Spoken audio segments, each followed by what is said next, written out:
Dispatcher sets status, truck checked out and departed at the shipping point location. Choose the dispatching space.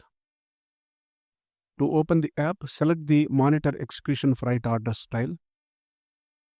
In the freight order field, enter 666001212 and choose Go.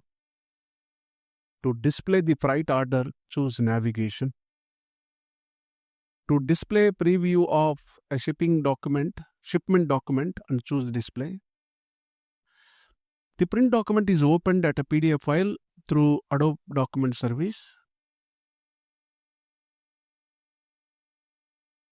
Choose Edit. To display the stages, click here to scroll down. Select the stage checkbox. To open the list, choose Execution Status, Source. Select Set to Checked Out. The following system message appears. Checkout at stop SP_1710 and required preceding events were reported.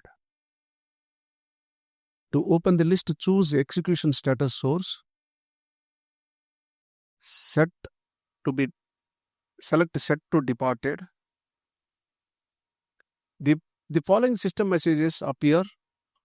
Departure at stop SP_1710 was reported. Choose Save. The following system messages appear. Data saved successfully. Charge calculation completed. Cost distribution completed. You have successfully set the truck checked out and departed at the shipping point location.